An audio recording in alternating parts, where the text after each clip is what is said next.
Welcome back to another deep dive. Today, we're really plunging into the very passionate world of Spanish football, La Liga. Our mission today is to unpack some pretty fascinating discussions, stuff around rules, integrity, and yeah, the big one, its future.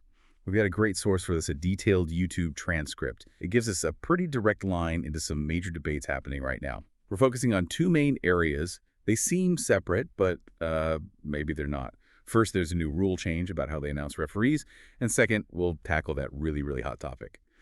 The idea of La Liga games being played way outside Spain, think Miami. That's right. And what's interesting, like you said, is how both of these things, referee announcements and playing abroad, they actually touch on the same core stuff, competition, fairness, the spirit of the game. So we're going to pull out the key arguments from our source, look at what they imply, and importantly, what it all means for you, the fan, and for La Liga itself. Let's get into it.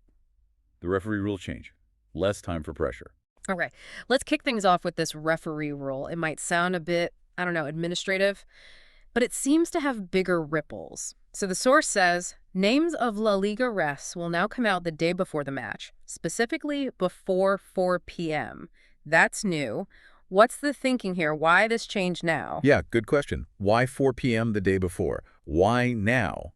And our source connects it directly to the intense pressure referees are under in Spain. Remember last season, there were reports about channels. Real Madrid TV was mentioned specifically. Yeah. They'd put out stuff targeting refs right before big games. Clásicos, yeah. But even against smaller teams. The aim, according to the source, was pretty clear. Influence the officials, put pressure on them. So this new rule, publishing later, it basically cuts down the time. It gives the media, the TV channels, less than 24 hours to whip up articles or reports aimed at the ref. It's a tighter window, trying to limit that pregame noise. Right, okay.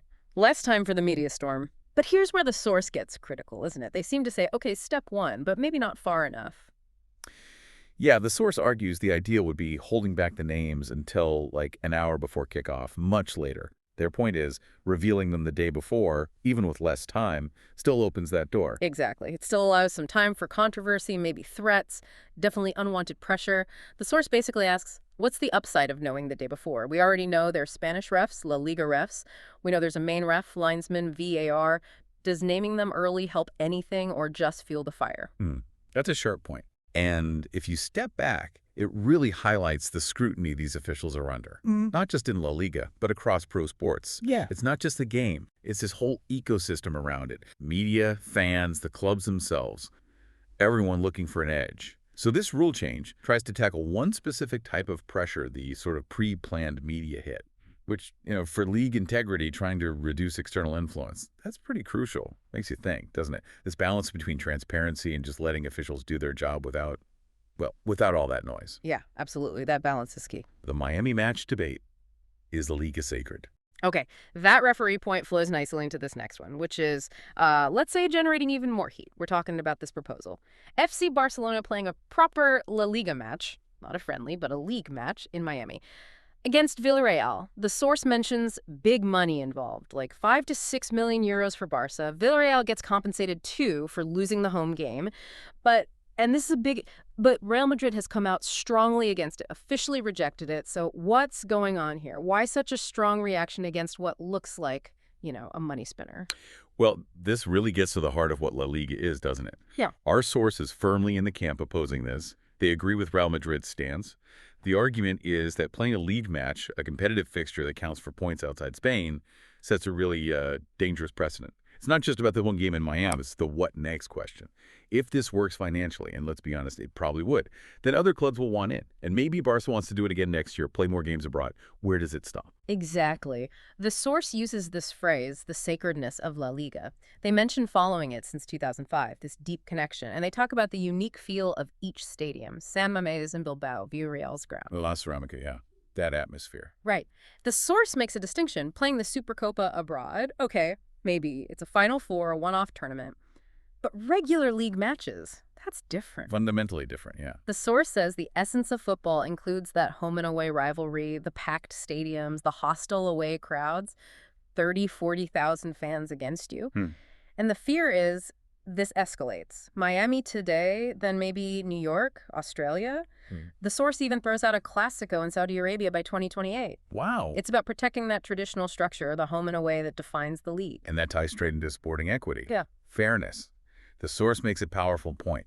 Yeah. If Barca wins that game in Miami, what happens? Immediately, fans of Real Madrid, Atletico, they'll say, the lead's fixed, or that win doesn't count. Yeah. It taints the result. It completely undermines the legitimacy of the whole competition, potentially. Even if Barca wins fair and square on the pitch. The source points to past controversies, like the Inigo Martinez registration issue, I remember that. where some were arguing Barca's title didn't fully count because of registration delays. It creates doubt. The principle should be simple.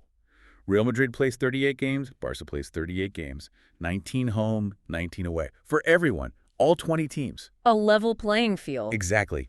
Anything else, the source argues, compromises the integrity of the whole thing. And then there are the practical issues, right? The source brings up player welfare. We're talking 12-hour flights each way to Miami. In the middle of the season. Yeah. And the climate difference, playing in Miami's heat and humidity when it's like winter in Spain. Usually around match day 17, so December, January maybe? The source talks about player fatigue, the impact of travel, jet lag, climate shock. Especially when they might have a crucial Copa del Rey game 2 days later. Or Champions League 8 days later. It just, as the source puts it, makes no sense from a player perspective. The risk to players seems huge. Performance, injury risk. And is the money even worth all that disruption? Well, that's another fascinating angle the source explores. That 5 or 6 million euros. Sounds like a lot, and it is. But for a club the size of Barcelona? With their global brand, shirt sales, TV money. Exactly. Their annual revenues are massive. So 5 or 6 million, while nice, is described as not much in the grand scheme of things. It would be life-changing for a smaller club, sure. But for Barca, It's a drop in the ocean almost. relatively speaking, yeah. So the source asks, is it really worth potentially compromising the league, upsetting fans, stressing players for that amount? They argue pretty strongly it won't solve Barca's bigger financial fair play problems. It won't magically let them register all the players they need. Right, it's not a silver bullet for those FFP issues. Barca's financial fair play and player registration challenges. And that brings us neatly to those very issues. The source uses the current situation at Barca to illustrate the point. These aren't hypothetical problems, they're happening right now. Player registration issues. They mentioned Marcus Rashford potentially missing the Mallorca match because he's not registered yet. Joan Garcia too. Oh, Rashford. That's huge. Yeah. And the source calls this situation, just 72 hours before a game, a scandal. It highlights the tightrope they're walking financially. And it underlines that this isn't new for Barcelona, is it? Which links back to the Miami game not being a fix. The source specifically recalls 2023. Similar problems registering guys like Gundogan, Felix, Cancelo. even Daniel Olmo was mentioned. Big names, big signings, but uncertainty right up until the deadline. So what's the impact of that? Constantly scrambling. Well, the immediate impact is weakened depth, right? Coaches have fewer options. They have to rely heavily on a smaller group of players, especially early in the season when you need those wins. Can't rotate as much. More fatigue. Exactly. You can't afford to rest key players if the backups aren't even registered yet. It puts huge strain on the available squad. So putting it all together, this context really hammers home the source's point, doesn't it? That Miami match, the 5-6 million, it's not the solution to these deep-seated financial management and FFP challenges. Not at all. It just shows how complex it is for these massive clubs to operate within the rules. La Liga's FFP rules are strict, tying spending to revenue. It forces this constant balancing act. Between ambition on the pitch and financial reality off it. Precisely.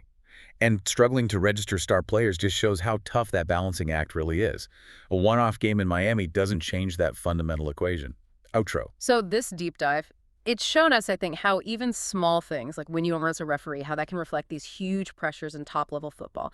And this debate about playing league games overseas, it's clearly not just about cash. No, not at all. It hits right at the core, the soul, the fairness of a competition millions love. Definitely.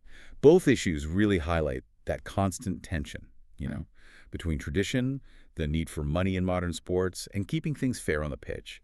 The arguments we heard from the source against playing games abroad are powerful. They're about preserving what makes La Liga, well, La Liga. Its integrity, its atmosphere. So the question we leave you with today is maybe this.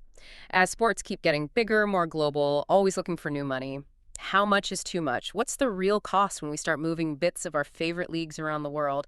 At what point does that search for revenue start to chip away at the essence of the game we care about? Something to think about until our next deep dive.